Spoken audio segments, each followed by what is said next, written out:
déco choisir, comment consommer mieux et plus sain, c'est ce que nous allons voir dans cette vidéo. Comme moi, vous devez adorer les bougies et c'est vraiment un incontournable dans la décoration. En plus, elles ont des packagings de plus en plus attirants et on a toujours envie d'en acheter de nouvelles. Mais attention, en regardant bien leur étiquette et leur composition, on se rend compte qu'il y a plus de produits imprononçables que dans notre crème de jour. Et ça devrait un peu quand même nous faire tiquer. Alors décryptons cela ensemble et je vous indiquerai des alternatives d'achat sans forcément bannir la bougie de la décoration. C'est tout de suite, juste après ça.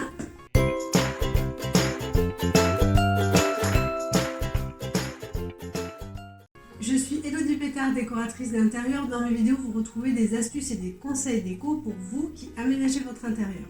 Et si vous êtes nouveau sur cette chaîne, n'hésitez pas, abonnez-vous. Je publie une vidéo par semaine, ce qui veut dire un conseil déco par semaine.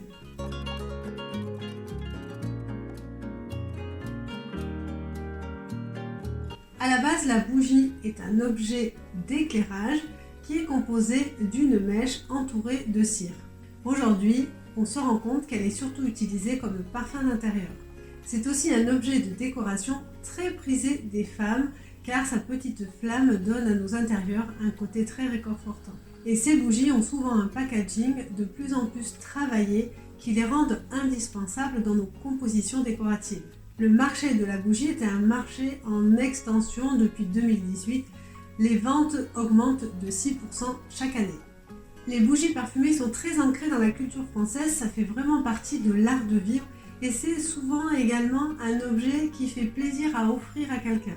Et au final, c'est pas moins de 30% des ménages qui allument une bougie chaque jour.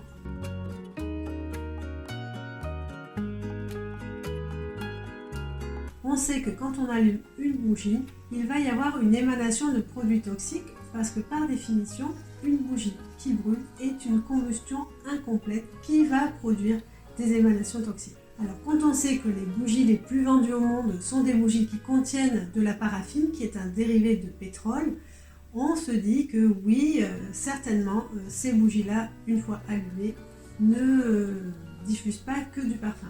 Sans compter les nombreux additifs ou colorants qui sont rajoutés à la cire, afin en fait de renforcer la dureté de la cire, de la colorer ou de la parfumer. Alors quelle solution pour consommer mieux et plus sain, tout en continuant à se faire plaisir avec les bougies?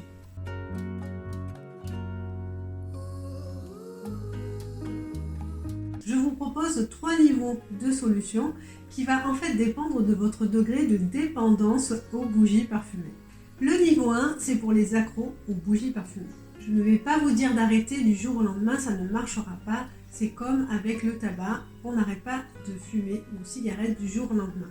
Alors essayez plutôt de les allumer moins souvent et d'aérer plus souvent après les avoir utilisés pour justement laisser s'évacuer ces émanations toxiques. Niveau numéro 2, pour celles qui seraient moins accros aux bougies parfumées, mais quand même. Je vais vous proposer de passer de ces bougies à base de paraffine, donc de dérivé du pétrole, c'est la cire minérale, à des bougies plus naturelles et en premier à la bougie à base de cire d'abeille qui est vraiment la plus naturelle possible et qui a sa propre odeur, donc il n'y a pas de parfums qui sont rajoutés à l'intérieur. Vous pouvez également vous retourner vers des bougies qui seront faites avec des cires végétales. Cela ne veut pas forcément dire qu'il y aura moins d'émanations toxiques, mais vous faites aussi un geste pour la planète en vous orientant vers des cires végétales qui n'ont pas ou moins d'impact sur l'environnement que les cires minérales. Je vous conseille également d'aller vers des bougies avec de l'huile végétale bio pour vous garantir également que les produits qui sont à l'intérieur n'ont pas été cultivés avec des pesticides. Et bien sûr sans additifs, pour les raisons que j'ai évoquées plus tôt. Vous regarderez également la nature de la mèche, qu'elle soit en coton ou en bois non traité. Si vous souhaitez une bougie dans laquelle il y a du parfum, je vous conseille effectivement d'aller plutôt vers des huiles essentielles bio que vers des parfums de synthèse qui sont donc des produits chimiques. Bémol toutefois avec les huiles essentielles, vous devez maintenant savoir que ces huiles essentielles ne sont pas bonnes pour les personnes allergiques, les femmes enceintes et les enfants en bas âge. Mais retenez bien encore une fois que même si vous allez vers une bougie la plus naturelle possible, elle produira quand même en brûlant des émanations toxiques. Donc en plus de tous ces conseils et de toute la bonne volonté que vous mettrez pour aller consommer des produits plus sains ou plus respectueux de la santé et de l'environnement, vous allez certainement les allumer moins souvent, plus les voir comme un objet décoratif, ou si vous continuez à les utiliser, surtout aérer souvent après leur utilisation. Niveau numéro 3, pour celles qui arriveraient à se passer finalement des bougies parfumées, parce qu'elles considèrent également qu'une maison qui sent bon, c'est une maison finalement qui n'a pas d'odeur, qui sent plutôt le frais parce qu'elle a été aérée souvent. Alors je vous conseillerais d'opter pour des bougies LED qui marchent à pile ou qui sont aussi rechargeables. Là c'est sûr, vous n'avez plus aucun risque d'émanation toxique, vous enlevez aussi le risque d'accident de mettre le feu et les risques de brûlure qui sont non négligeables. Et pour le côté cocooning, franchement, c'est très rapprochant. Vous avez cet effet de la petite flamme qui faceille. Certaines sont encore en plastique, mais vous en trouvez maintenant une majorité qui est faite également avec de la cire véritable. Alors c'est sans doute de la paraffine, mais ici, comme vous ne la brûlez pas, il n'y a aucun risque pour la santé. Et donc vous avez une vraie cire qui est mise, il n'y a que le fond finalement qui est en plastique avec les piles ou le système de recharge, et l'effet est bluffant. Vous trouverez plein de modèles différents, des couleurs différentes, des formes différentes et des tailles différentes. Donc le choix est maximal. Je vous ai laissé dans la description une sélection de bougies que je trouve bien pour démarrer. Et vous avez toutes les formes, celle du cierge, de la petite bougie chauffe-plat et des chandelles.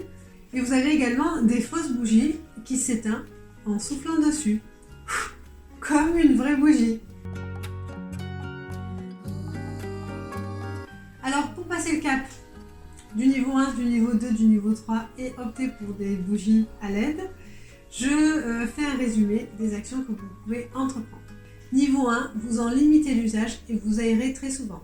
Niveau 2, vous passez à des bougies naturelles, bio de préférence, avec des huiles essentielles plutôt que des parfums de synthèse. Avec toujours le bémol des huiles essentielles pour les personnes allergiques, femmes enceintes et enfants.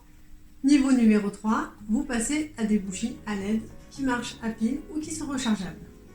Dites-moi en commentaire vers quel type de niveau vous êtes prêt à aller pour prendre soin de vous et de votre famille. J'espère que cette vidéo vous a plu, qu'elle vous a aidé à mieux consommer pour vos prochains achats de bougies. Si c'est le cas, n'hésitez pas à liker avec le pouce et vous savez, nous nous retrouvons dans une semaine pour une nouvelle vidéo Réussir son intérieur.